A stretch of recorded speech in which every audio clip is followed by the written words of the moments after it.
Greetings, time travelers. Mike Moore here with another update. Now, I got some good news and bad news. The bad news is I won't have this thing finished by Christmas like I thought. But the good news is, in just a couple of weeks, a month tops, I will have it finished. And I'm going to share with you how it is I plan on recreating a pre-show to my Back to the Future ride leading up to the ride itself. And one of the main reasons, motivations for this is for my girlfriend's two kids, a boy and a girl. And I wanted to create as realistic as an experience as possible, and maybe even somewhat convince them that they actually did come to Doc Brown's lab and rode in a time machine. So all I told them is that I have a very special guest coming that I'm going to be helping in his future endeavors. They have no idea who. They have no idea that I'm making the simulator, and I don't want them to know anything about it and be totally surprised on the day when I'm ready to showcase the ride. So up until the day, they'll have no idea. And the premise is I'm going to tell them that Doc Brown wanted to come here to finish his experiments, and he came by this building and liked it and wanted to temporarily take over the building and turn it into his Institute of Future Technology. So that's what we're standing in front of now, actually being the apartment building I live in, and I live in that one up there. So you can sort of believe, you know, the whole building can be dedicated towards turning into temporary labs. Okay, so they're going to come over, and they're going to come up the steps, and here's the first thing that they're going to see. Come up the stairs, they knock on the door, and notice this little gizmo right here. An actual surveillance camera on top of a monitor. An actual real working surveillance camera. So right off the bat, hopefully that will develop a little credibility and believability as to now there's a camera and a monitor which is going to have a TV in there with video of the first pre-show. So I think that's pretty damn cool. And this is actually very easy to make. The box was just a popcorn box that I painted chrome and cut the hole out in it. Used some Velcro to attach onto the porch light, and the surveillance camera is just a dummy cam with a motion sensor in it that moves when you move in front of it with the blinking LED on eBay for just $10. How cool is that? So I come out and explain to them they're here at the Institute of Future Technology, and they watch the first video with Doc Brown on the Hill Valley Skyway in 2015. And then once that video ends, we move on to pre-show part 2. So I welcome them, they come in. Now usually this is just the hallway that leads into the rest of the apartment, but on the day it'll be pre-show area part 2. Because this is, whereas normally is a hallway, is going to be pre-show area number 2, because what I'm going to do is I'm going to take a bed sheet and cover and close off the hallway, making this into one separate room. So all of this junk won't be in here. That light will replace with a black light for more of a theatrical theme park-like experience. And then have some Back to the Future props up and about, and have 2 TV monitors. One will have a continuous loop of the surveillance footage found in the Back to the Future DVD pre-show video, and then another one where Doc's going to come on and explain the rest and explain that he needs you to volunteer to travel a day into the future. And then Biff is going to come along, punch the camera, just like in the video, and you hear the glass breaking, and I'm going to have that sound effect coming from a separate sound source out in the living room, but they won't see that because it'll be closed off.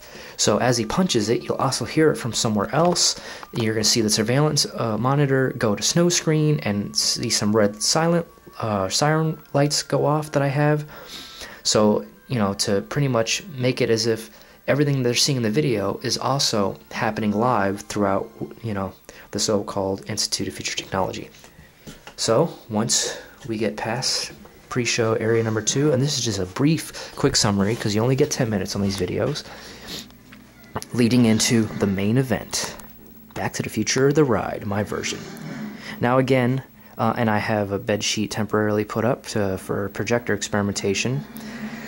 And of course over here is the kitchen, but using bed sheets, everything is going to be closed off. So it'll be basically like portable walls. So the kitchen will be closed off. There'll be a sheet hanging from the ceiling covering this side so you won't see the TV and entertainment center. Same thing over here with the couch. And then we have the simulated vehicle, with the doors, of course, just like in the ride, will already be open. But as you can see, I've done The rest of the pieces, I just still needs work, but it's getting there with the metallic paint on the outside, so I still gotta do all the detail work for the outside. So that's not gonna be what's gonna look the final finished product, and then looking at it from the front. So not bad.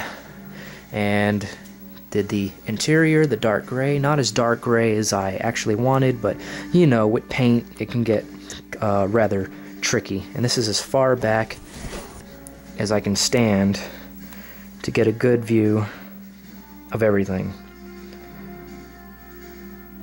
And there it is, the 4-seater simulator vehicle. Turn the night light on, night shot, so you can see a little bit better. And then we're gonna step inside so I can show you some stuff that's going on the inside. Now, I had actually decided on a unique way to have the doors open rather than open like a regular car door like I thought I was going to. I'm just gonna have it open like a Lamborghini door. I still haven't made the hinge for it yet, and open up this way, as you can see. And then the door will stay up, and then my time travel volunteers can get on board. So I could either have just one door open up or both. And then we'll get inside. And I'm going to set the camera down so I don't risk knocking anything down, because nothing's permanently set in place just yet. But this is actually take 2, because I tried this and everything just fell apart. Alright, so we get inside. Ta-da! Alright. It actually worked this time. How about that? So here's looking at it from the inside. Now for the front dash, as you can see, I've not changed it, but before it was just a flimsy piece of poster board, but with the leftover wood that I had, I just made another one so it'd be nice and solid and sturdy, so it could stay into place. Once again, there's the 2 seats there, and the PO view from the inside of the SS. Now, another problem here is, maybe you guys out there can help me out. I would like to find a wider bed sheet. Now, this is a king-size bed sheet, but I want a bed sheet that will be able to tack and hang from one side of the wall all the way to the other. But as you can see, it's just short of that by about 4 feet.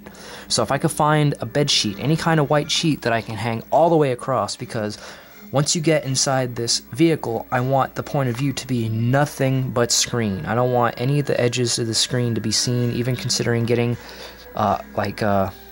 metal rings and cutting them in half and having a way of having the screen curve over the top of you even. So I'm looking into doing that. So maybe another night shot. Not that much difference, but you can get pretty much an idea of where it is now and where it's going. So again, it's going to be a big difference between the finished product and what you see now, and the finished product is, I think, going to be quite an achievement, and I'm very excited. So we'll definitely be working long and hard on this thing until we get it finished. And I was just sitting in the back seat, and I'm about running out of time, so we'll just step out and use the rest to, again, give you just a good look at everything and how it's all coming together. Of course, this is being on the top, and there it is, the future, Back to the Future simulator coming to a living room, namely this one, near you.